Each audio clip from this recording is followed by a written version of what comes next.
C'est l'heure de la revue de presse française avec Pierrick Laurent. Bonjour Pierrick. Bonjour Hélène. Et nos journaux soulignent ce matin la rapidité avec laquelle les troupes françaises et maliennes ont repris les villes de Gao et de Tombouctou au Mali.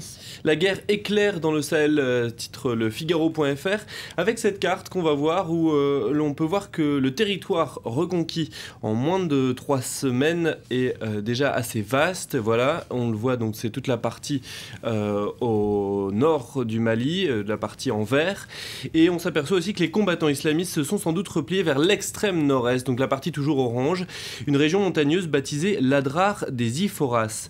Alors pour le journal Le Monde, eh bien, l'opération en cours a déjà provoqué des dissensions et des défections au sein des combattants, mais la plupart des groupes semblent avoir opté pour l'éparpillement et puis le retrait vers cette zone montagneuse reculée, et aller les chercher dans leur sanctuaire, eh bien ça s'annonce bien plus compliqué pour l'armée française que les opérations qui se sont déroulées jusqu'à présent. Et d'ailleurs pour le Huffington Post, c'est la grande inconnue pour la suite des opérations. Oui, il faudra sans doute d'abord une poussée des armées vers la ville de Kidal. C'est la dernière grande ville avant cette fameuse zone montagneuse. Mais pour les forces françaises, plusieurs problèmes se posent. Le risque d'actes terroristes qui va se renforcer au fur et à mesure que les armées avancent. Et puis un défi logistique, car les trajets d'approvisionnement de l'armée vont s'allonger. Mais la France pourrait aussi profiter des divisions qui ont surgi au sein des groupes armés. Certaines tribus Touaregs se disent désormais prêtes à aider les forces françaises. Or, elles connaissent particulièrement bien cette région, ce terrain. L'autre actualité du jour, c'est le début du débat du projet de loi sur le mariage pour tous à l'Assemblée nationale. 2 ministres seront sur le devant de la scène. 2 femmes à retrouver dans Le Parisien, 2 femmes en photo. La ministre déléguée à la famille, Dominique Bertinotti, et puis la garde des Sceaux, Christiane Taubira. Le Parisien dresse un portrait croisé de ces 2 femmes. Taubira est élue de Guyane, rappelle le journal, un territoire où l'homosexualité est moins admise qu'en métropole. Et puis, elle est parlementaire depuis près de 20 ans. Elle connaît donc bien les députés. Bertinotti, elle était maire du 4e arrondissement avant d'arriver dans le gouvernement. C'est un arrondissement de Paris où vit une grande communauté homosexuelle. Et pour l'opposition, eh bien, dans ce duo, c'est elle, Dominique Bertinotti, le maillon faible. C'est une ministre idéologue, attaque déjà la droite. Alors à noter aussi que beaucoup d'amendements ont été déposés par les députés, plus de 5300.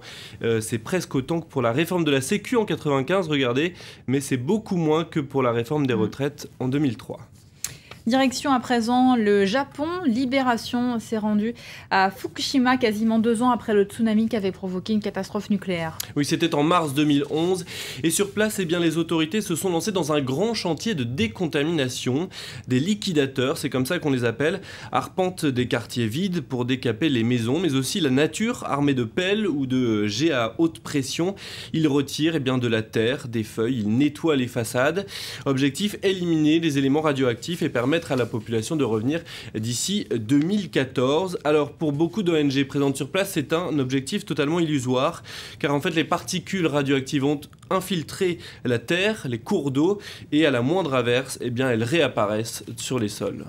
On termine avec un sujet un peu plus gai. On termine en chanson avec le retour derrière un micro de l'ancienne première dame, Carla Bruni. L'épouse de Nicolas Sarkozy a dévoilé hier son nouveau titre, baptisé Kiss et Anita. Alors la chanson raconte un été passé auprès d'un couple mythique, Keith Richards, guitariste des Rolling Stones, et puis la mannequin Anita Pallenberg. On écoute tout de suite un extrait, puis on en parle juste après.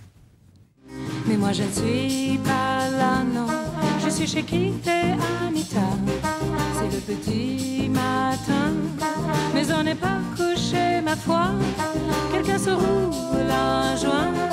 Oh non merci, je ne fume pas. Quelqu'un joue du Chopin. Voilà pour cet extrait, à retrouver d'ailleurs un peu plus long sur leparisien.fr. Le Parisien justement qui souligne que l'extrait a été dévoilé le jour même de l'anniversaire de Nicolas Sarkozy. Beau cadeau pour l'ancien président, et son nouvel album attendu le 1er avril devrait aussi contenir une chanson où Carla Bruni attaque les médias qui selon elle ont été trop durs pendant la campagne présidentielle envers son mari Nicolas Sarkozy. Merci beaucoup Pierrick, c'était la revue de presse.